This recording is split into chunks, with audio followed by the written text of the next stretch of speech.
Before we get into the video, could everyone please subscribe to my HOA, Karen Tales channel? Thank you so much. I woke up to the sound of splashing water, laughter, and the unmistakable bass of loud music shaking the walls of my house. My first groggy thought was that someone in the neighborhood must be throwing a party. It was the weekend after all. But as the sounds grew louder, a strange unease crept over me. Something felt off. I lived in a quiet suburban neighborhood where noise like this was unheard of. My neighbors barely hosted barbecues, let alone parties. The moment I heard a child screaming cannonball, followed by an enormous splash, I knew I had to investigate. Still in my pajamas, I staggered to my bedroom window and pulled the curtains aside.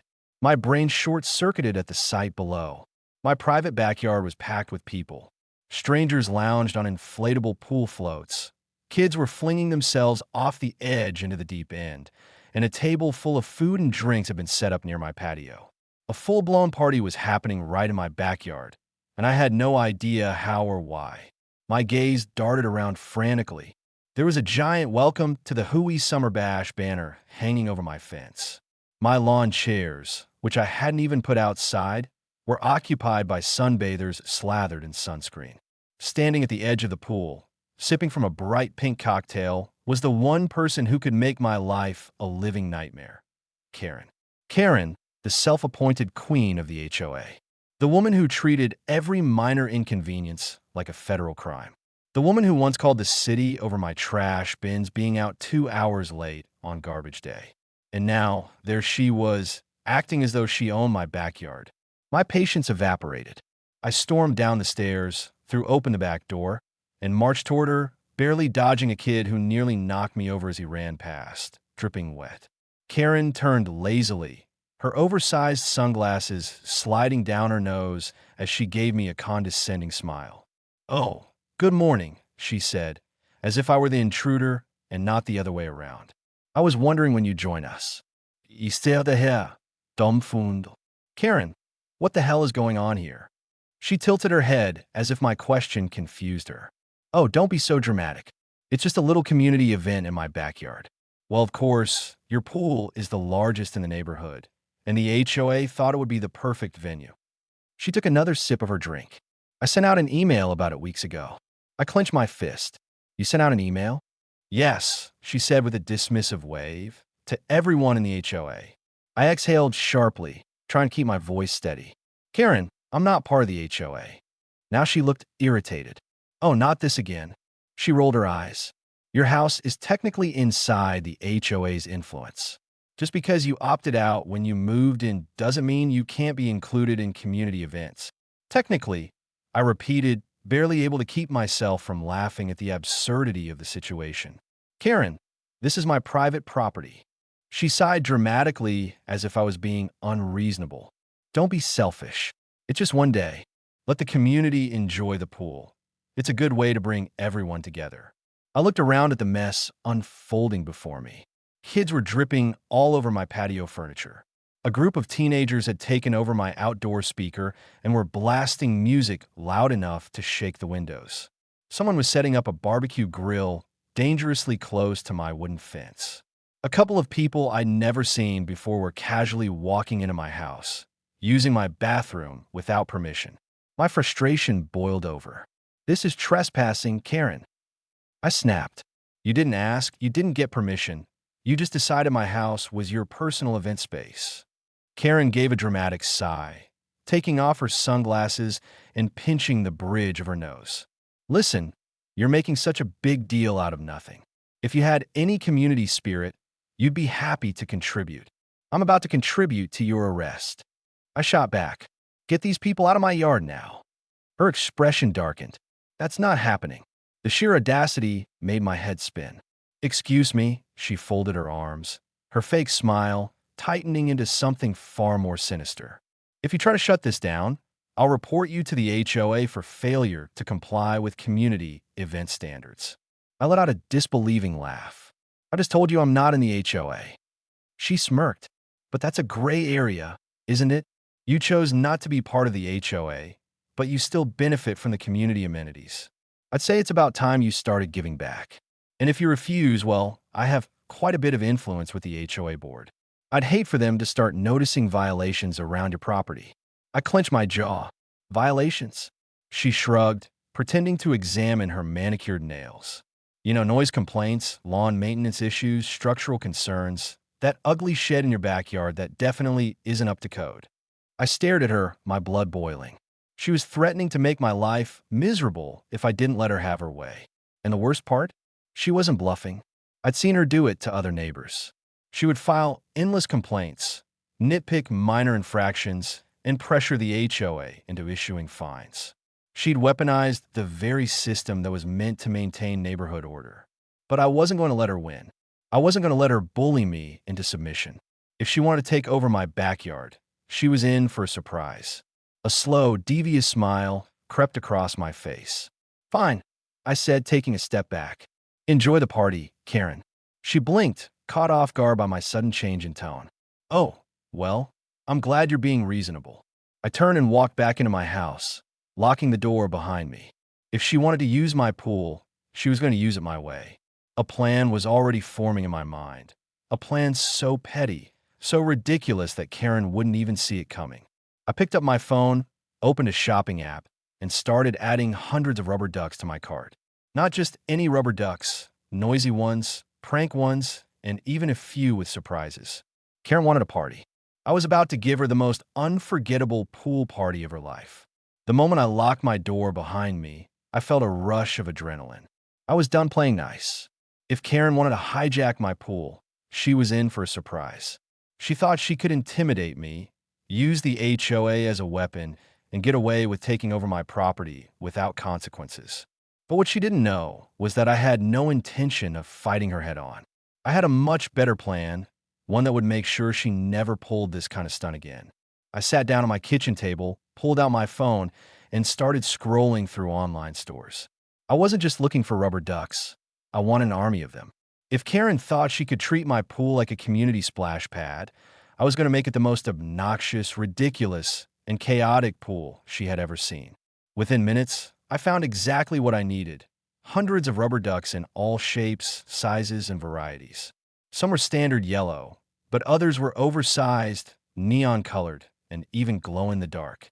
I added them to my cart, but I wasn't done yet. I started searching for prank versions. Ducks that made absurdly loud noises when squeezed. Ducks filled with strange, harmless but disgusting-smelling liquid. Then I found something truly special. Rubber ducks that delivered a small static shock when touched. They were designed as novelty gag gifts, completely harmless, but just strong enough to startle someone. Perfect. I ordered everything with express shipping. It would all arrive the next morning. That meant I had just a few hours to prepare for the next phase of my plan. I peered out the window. Karen's party was still going strong. People were eating, drinking, and swimming as if they had rented a luxury resort instead of trespassing on private property. Karen was in the middle of it all, laughing and enjoying herself like she owned the place. My blood boiled, but I forced myself to stay calm. I needed to act normal. If she suspected anything, she might try to interfere before my plan could fully unfold. Later that evening, once the party had finally started winding down, Karen and her friends packed up their things and left, leaving behind a mess of plastic cups, empty plates, and wet footprints all over my patio. I stepped outside, pretending to check my phone as Karen approached with a smug expression. "See," she said with an air of satisfaction. "That wasn't so bad, was it? Everyone had a great time. You should consider being more open to community events like this." I forced a smile. Yeah, it was enlightening. She gave me a fake sympathetic look. I know it can be hard adjusting to the HOA lifestyle, but trust me, once you stop resisting, you'll see how much better it makes everything. I nodded, biting my tongue to keep from laughing. If only she knew what was coming. "Well, I'm glad you had fun," I said. "I guess we'll see how things go next time." Karen beamed, completely oblivious to the trap she had just walked into. "That's the spirit. Have a good night." As soon as she left, I got to work. I cleaned up just enough to make sure my yard didn't look like a disaster zone, but I left the pool untouched. Let her think she had one. Let her believe I had finally accepted her nonsense. The real fun would begin tomorrow. The next morning, I woke up early and checked the tracking on my packages. Delivered. Perfect timing. I rushed outside, just in time to see the delivery truck pulling away, leaving behind multiple large boxes stacked on my doorstep. My heart raced with excitement as I dragged them inside and tore them open. Rubber ducks, hundreds of them. I ran my hands through the pile, grinning at the sheer absurdity of it. I tested a few of the prank ones, giving them a squeeze. The noise-making ones let out an ear-splitting distorted quack that was so obnoxious it almost made me drop them. The ones filled with a mystery liquid squirted out a foul-smelling but non-toxic substance. And then there were the special ones, the Static Shock duck. I picked one up, carefully holding it between my fingers, then pressed down. A tiny zap tingled against my skin. It wasn't painful, just surprising enough to make someone yelp and toss it away. Instinctively, I spent the next hour dumping the ducks into the pool, making sure they were evenly spread out. At first, they floated around harmlessly, looking almost cute. But once I turned on the pool jets, they started bouncing and spinning in random directions, creating a chaotic sea of swirling rubber ducks. It was a ridiculous sight, exactly what I wanted. I wasn't sure how long it would take for Karen to notice, but I didn't have to wait long. Around midday, I heard her shrill voice calling my name from over the fence. "What is all this?" she demanded as she marched into my yard without so much as a knock. I looked up from my phone, feigning innocence. "Oh, the ducks? Yeah, I figured since the pool is part of the community now, I make it more festive." Karen's jaw tightened. "This is ridiculous. You need to take them out." I shrugged. "Why? They're harmless, just a little decor for the next event." She clenched her fists, trying to control her temper. "The HOA does not approve of this kind of thing." I raised an eyebrow. "You mean to tell me the HOA has an official policy against rubber ducks?" She hesitated, clearly caught off guard. "Well, no, but—" "Great," I said, cutting her off. "Then there's no problem." Karen's eye twitched. "This is childish. People aren't going to be able to swim with all these things in the way." I sighed dramatically. "Well, that's unfortunate. I guess we'll just have to cancel any future pool parties here." Her face turned red. She knew exactly what I was doing, but she couldn't argue against it without admitting she had overstepped in the first place. "You are being incredibly difficult," she snapped. "And you are trespassing." Again, she took a deep breath, probably trying to calm herself down. "Fine, but if these aren't gone by tomorrow, I will be reporting this to the HOA." I smiled, looking forward to it. Karen stormed off, but I knew this wasn't over. She wasn't the type to back down easily. The real showdown was coming, and I was more than ready for it. The next morning, I woke up earlier than usual, eager to see how my little stunt had played out overnight. I stepped outside, coffee in hand, and took in the sight of my pool still overflowing with hundreds of rubber ducks. The floating sea of yellow neon and glow-in-the-dark ducks was a chaotic masterpiece. The pool jets kept them bobbing and swirling around, making the entire thing look even more absurd. It was perfect. I barely had time to enjoy the moment before I heard the unmistakable screech of Karen's voice cutting through the morning air. She was already here. I turned just in time to see her stomping across my yard, her face a shade of red that was almost comical. She looked like she had been stewing all night, and now she was ready to explode. "This is absolutely unacceptable," she shrieked, pointing at the pool as if it had personally offended her. "I gave you until today to clean this up, and you've done nothing." I took a slow sip of my coffee, making sure to keep my expression completely neutral. "I did plenty." I said I made sure the ducks were evenly spread out. "The effect is much better this way." Karen's hands clenched into fists at her side. "You think this is fine?" "Actually, yeah," I admitted. "I think it's hilarious." She let out a sharp breath, her nostrils flaring. "The HOA will not tolerate this kind of childish behavior. I told you before, this pool is a shared community resource, and you are ruining it for everyone." I set my coffee down and crossed my arms. "Let me stop you right there. This pool is on my property. It is not a shared resource. You do not have permission to hold events here, and frankly, if I want to turn it into a rubber duck sanctuary, that's my business." Karen's lips twisted into a sneer. "That's where you're wrong. The HOA has guidelines that dictate community standards, and this," she gestured wildly at the pool, "does not meet them." I tilted my head. You're saying the HOA has a specific rule against rubber ducks in private pools? She hesitated. Well, not exactly, but then there's no problem. I interrupted, using her own words against her. Karen's eyes narrowed. You are being difficult on purpose. Me? I gasped mockingly. No, I'm just trying to be a good neighbor. You wanted a fun, festive atmosphere for community events. I'm providing that. Her jaw tightened. This is the last time I'm going to ask nicely. Get rid of the ducks, or else. Or else what? I asked, already knowing she had no real authority over me. Karen smirked, clearly believing she had the upper hand. Or else the HOA will issue fines for failure to maintain community standards. And trust me, those fines add up fast. I couldn't help but laugh. Karen, you seem to keep forgetting something very important. I'm not part of the HOA. Her expression flickered just for a second, but I saw it. That moment of doubt, of frustration, of realizing that she had no actual power over me. But being Karen, she wasn't about to back down. That may be true, she admitted slowly, but your house is still within the boundaries of the HOA's influence. If the board determines that your actions are disruptive to the community, they have the right to take action. I raised an eyebrow. You mean the same board that I never signed a contract with? The same HOA that has no legal jurisdiction over my property? Good luck with that. Karen's face twisted in frustration. She had probably expected me to cave, to be intimidated by her threat. But I wasn't like the other homeowners she bullied into submission. I knew my rights, and I knew exactly how to make her life difficult if she kept pushing me. Before she could fire back, I heard a voice from behind her. What's going on here? I looked past Karen to see one of the HOA board members, an older man named Mr. Thompson, standing near my fence. Unlike Karen, he wasn't immediately hostile. In fact, he looked more curious than anything. Karen spun around, instantly putting on her best outraged act. Oh, thank goodness you're here, Mr. Thompson. I was just explaining to our neighbor that his pool has become a disruption to the community. Mr. Thompson peered over the fence, his eyes widening slightly as he took in the scene. That's a lot of rubber ducks, he muttered. Exactly, Karen said, seizing the opportunity. He refuses to remove them, despite the fact that they're making the pool completely unusable. Mr. Thompson turned his gaze to me.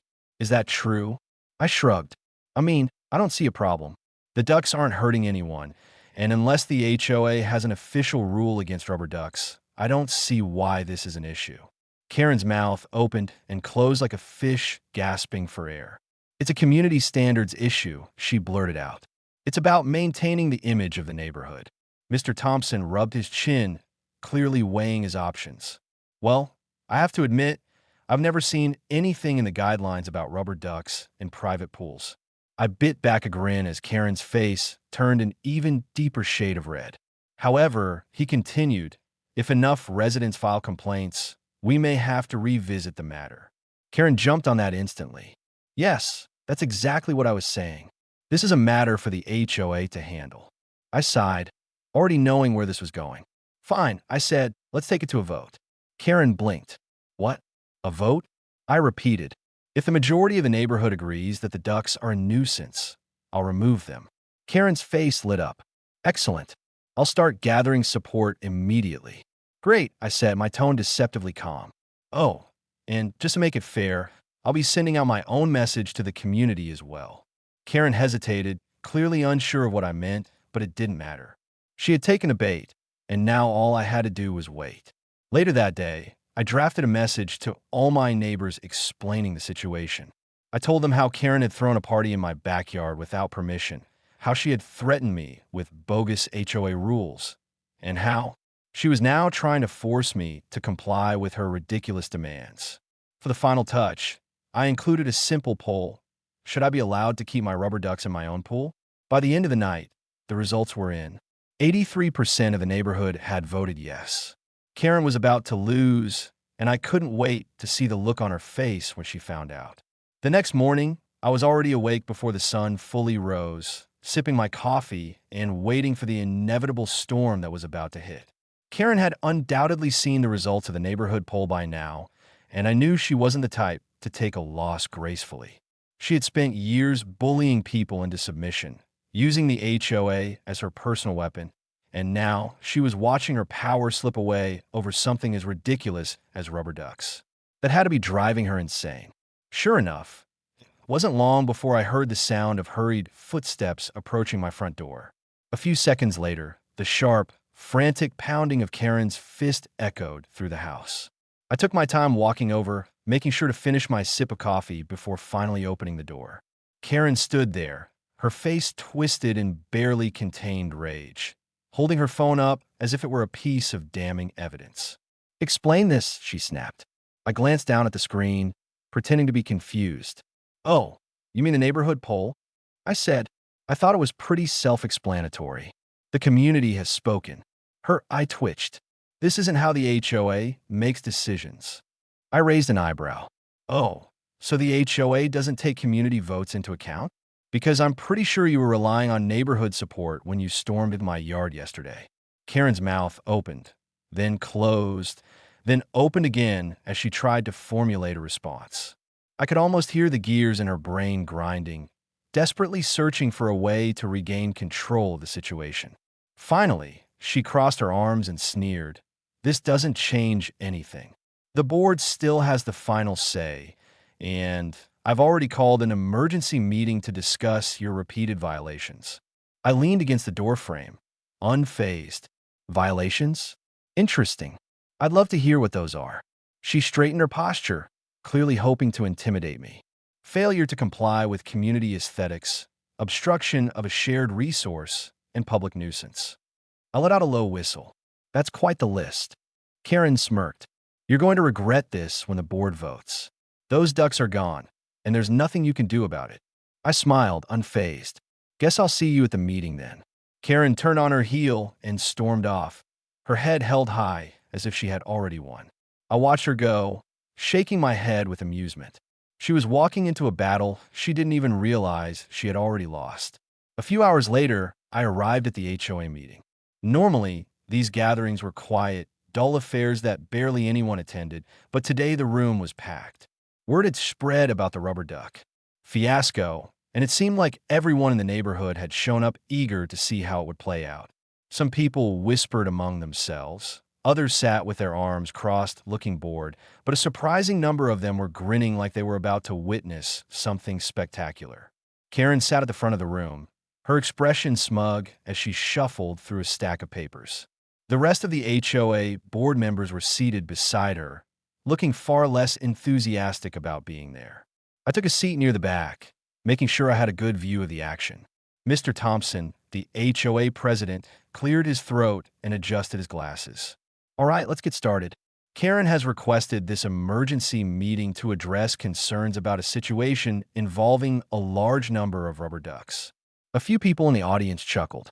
Karen shot them a glare before standing up. "This is no laughing matter," she snapped.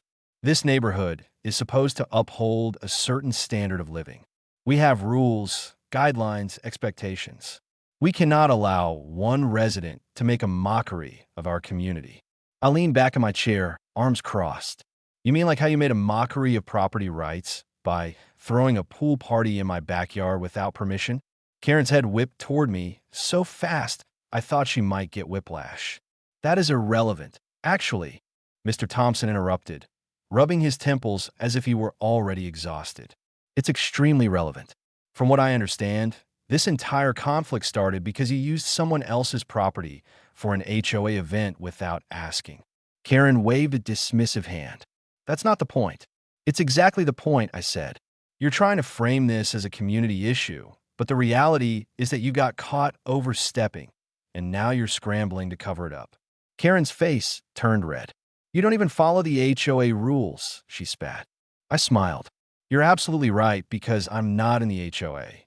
The room fell silent. Karen's mouth opened, but no sound came out. Mr. Thompson sighed. "He's right, Karen. His house was never under HOA jurisdiction. You know this." Karen looked like she was going to explode. "That's just a technicality. He still lives in the community. He still benefits from our work. He should have to follow our standards." A murmur rippled through the room. People were nodding, but not in the way Karen wanted. They weren't agreeing with her. They were realizing something. One woman in the front row crossed her arms. I've been meaning to ask, where exactly is all our HOA money going? Karen froze. Excuse me. The woman gestured around. We pay monthly fees, and yet somehow you still tried to hold an event in someone else's backyard. Where's our actual community center? Why aren't we using the HOA funds to maintain that? Another voice piped up. Yeah, and what about those fines you keep issuing? Where does that money go? Karen's eyes darted around, suddenly looking very uncomfortable. That's not what this meeting is about. It is now, I said. The crowd started buzzing. People who had come just to see the rubber duck drama unfold were now shifting their focus. The questions kept coming. Why did Karen seem to have so much power? Why did the board keep letting her push things through without consulting the community? Mr. Thompson looked at Karen, his expression unreadable. Karen, do you have financial records available for review? Karen swallowed hard. I mean, the records are private. They are not private. Another board member cut in. Homeowners have every right to see where their money is going. Karen's hands clenched at her sides. She was losing control fast. I decided to throw one last log on the fire. I don't care about the HOA's money, I said casually. I just want to make sure that people like Karen don't get to dictate what happens on private property. The audience erupted into a mix of murmurs and agreement. Karen shot me a venomous glare, but it was too late. The tide had turned against her. Mr. Thompson sighed.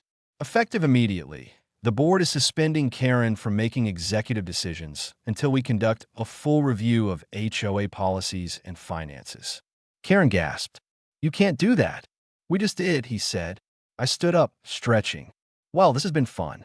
Guess I'll head home and check on my ducks. Karen practically vibrated with rage as I strolled out of the meeting. I had set out to get revenge for her hijacking my pool, but in the process, I had helped the entire neighborhood finally see her for what she was. That was more satisfying than any prank could ever be. The aftermath of the HOA meeting rippled through the neighborhood like a storm. Karen had lost not just in her battle against my rubber ducks, but in the much larger war she had waged for years against the entire community. The moment she was suspended from making executive decisions, people who had once been afraid to speak up suddenly found their voices. The next morning, my phone was flooded with messages, some from neighbors thanking me for standing up to her, others sharing stories of how she had manipulated them into paying bogus fines or abiding by rules that never even existed in the official HOA guidelines. It turned out that I wasn't the first person she had tried to strong-arm. I was just the first one to fight back in a way she hadn't expected. The HOA board was now forced to conduct a full review of the association's policies and finances, which meant Karen was effectively powerless. She had spent years weaponizing the HOA to serve her own interests, but now, with the community finally rallying against her, all her leverage was gone. The best part? She had done it to herself. I spent that morning in my backyard, floating in my pool, surrounded by my rubber duck army. The sun was shining, the water was perfect, and for the first time in weeks, I felt like I could actually relax. I knew Karen wouldn't take this loss gracefully, but for now, I was going to enjoy my victory. It didn't take long for her next move to become apparent. That afternoon, I walked. I went out to check my mailbox and found a thick envelope stuffed inside. The return address was from the HOA. I already knew what it was before I even opened it. A stack of violation notices, over a dozen, all issued on the same day. Each one accused me of some nonsense infraction. My grass being too long, my garbage cans being improperly stored, and even one claiming that my house was an eyesore due to excessive decorations. The decorations in question? The rubber ducks. I laughed to myself, shaking my head. This was so predictable. Karen had no official power anymore, but she was still trying to find a way to get under my skin. I had expected her to pull something like this, which is why I had already done my homework before she had even gotten the chance to send out these bogus fines. I had gone through the HOA bylaws line by line, confirming exactly what rules I was and wasn't bound by. Since my property was never officially part of the HOA, these violation notices were completely meaningless. I took a picture of the entire stack, sent it in a group message to the HOA board, and simply wrote, "Nice try." Within minutes, I got a response from Mr. Thompson. Ignore them, we're handling it. I smiled, knowing exactly what that meant. Karen had overplayed her hand again. Later that evening, as I was grilling in my backyard, I noticed Karen pacing in front of my house. She wasn't alone. Two other HOA board members were with her, speaking in hushed tones, looking more and more frustrated as the conversation went on. I didn't need to hear what they were saying to know what was happening. The board was finally seeing Karen for what she was: a liability, a bully, and most importantly, a problem they didn't want to deal with anymore. The next morning, I got the news. Karen was officially removed from the HOA board. It was over. It should have been a moment of satisfaction, and in a way, it was, but I also knew Karen wasn't going to give up completely. If she couldn't control the HOA, she was going to try to find another way to make my life miserable. That's when I got an idea. A stupid, ridiculous, perfect idea. I reached out to a few of the board members, the ones who had made it clear they were done with Karen's nonsense. I proposed something that made them pause at first, but the more I explained it, the more they started to laugh. It was absurd, it was petty, and it was exactly the kind of poetic justice the neighborhood needed. 2 weeks later, the official announcement went out. The HOA was introducing a new community mascot, a rubber duck. It wasn't just symbolic. They had decided to embrace the whole situation, leaning into it as a way to bring the neighborhood together. Community events now featured rubber duck-themed decorations. The HOA's monthly newsletter started using a duck as its official logo. Even the annual neighborhood block party was rebranded as the Duck Fest. Karen was livid. I saw her storming around the neighborhood the day after the announcement, ranting to anyone who would listen about how the community was becoming a joke. This was an embarrassment. I had single-handedly destroyed the dignity of the HOA, but no one was listening. In fact, most people were enjoying it. The HOA board, newly free of Karen's influence, had started undoing some of the ridiculous rules she had enforced over the years. People were no longer being fined for minor infractions. The community center was actually being maintained properly for the first time in years. And best of all, residents who had once been afraid to speak out were now standing up for themselves. Karen had lost completely. Her last-ditch effort was putting her house up for sale. She listed it within a month of losing her HOA position, likely hoping to escape to another neighborhood where she could start over and regain some sense of control. But karma wasn't done with her yet. Word had spread. Everyone in the area knew about her reputation now. No one wanted to buy from her. Her house sat on the market for months, the price slowly dropping as potential buyers looked elsewhere. One day, as I was sipping my coffee outside, I saw her standing at the edge of her yard, arms crossed, scowling in my direction. I raised my cup to her in a silent toast. She turned on her heel and stormed back inside. I knew it was only a matter of time before she finally gave up and left for good. But until then, I had a pool full of rubber ducks and all the time in the world to enjoy them.